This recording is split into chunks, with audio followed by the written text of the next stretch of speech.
श्री गणेशाय नमः। जय श्री कृष्ण। जय माता दी। जय आदिशक्ति की। हर हर महादेव। प्रिय भक्तों, आप सबका स्वागत है भादो मास महात्म कथा की इस विशेष श्रृंखला में।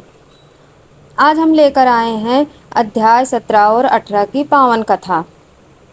कृपया अंत तक ध्यान से सुने, क्योंकि यह कथा जीवन बदल देने वाला संदेश देती है। और हाँ, चैनल को सब्सक्राइब करना और वीडियो को लाइक करना ना भूलें। एक समय की बात है, राजा विश्वसेन बड़े धर्मात्मा और प्रजावत्सल थे, परंतु उनके राज्य में भीषण सूखा पड़ा। वर्षा का नामो निशान नहीं था। नदियाँ सूख गई, खेत बंजर हो गए, प्रजा भूख प्यास से तड़पने लगी। राजा ने सभा में पंडित और ऋषियों को बुलाया।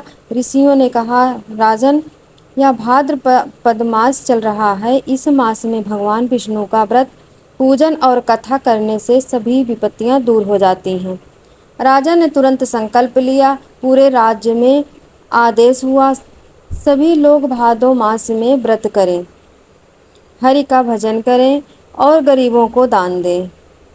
ज्यों ही प्रजा ने श्रद्धा से भक्ति आरंभ की, आकाश में काले मेघ छा गए। अगले ही दिन मूसलाधार वर्षा हुई, खेत हरे भरे हो गए, राज्य फिर से समृद्धि हो गया। कुछ समय बाद एक व्यापारी जो संतानहीन था, उसी ऋषि से मिला। ऋषि ने कहा, वत्स, यदि तू भी भाद्रपद मास का यह व्रत करेगा तो संतान सुख अवश्य मिलेगा। व्यापारी ने व्रत किया और कथा सुनी। भगवान विष्णु उसकी भक्ति से प्रसन्न हुए और कुछ समय बाद उसे पुत्र रत्न की प्राप्ति हुई।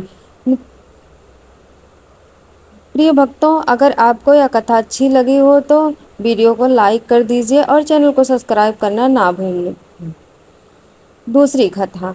एक समय की बात है, श्रवण कुमार अपने अंधे माता पिता की सेवा में पूर्ण समर्पित थे।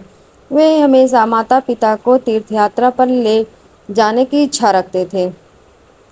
जब भाद्रपद मास आया, उन्होंने माता पिता को कंधे पर बिठाकर तीर्थ यात्रा प्रारंभ की। यात्रा के दौरान वे हर जगह भगवान विष्णु का भजन करते, कथा सुनते और व्रत का पालन करते।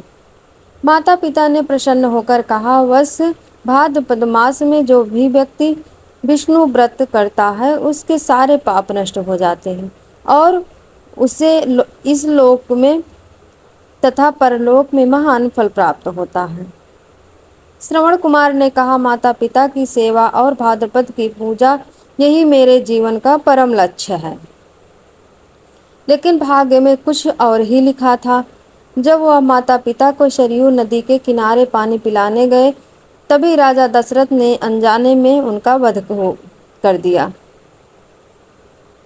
माता पिता ने अंतिम समय में भगवान से प्रार्थना की, हे नारायण, श्रवण कुमार ने जो भक्ति और सेवा भाव से भाद्रपद मास के व्रत का पालन किया है, उसके पुण्य से उसे मोक्ष प्राप्त हो।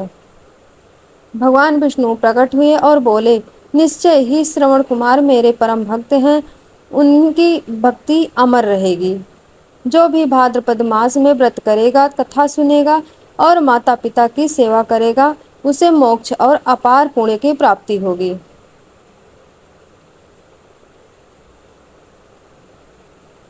इस प्रकार प्रिय भक्तों, भादो मास महात्म कथा के अध्याय 17 और 18 हमें यह शिक्षा देती है कि व्रत और भक्ति से विपत्ति टल जाती है।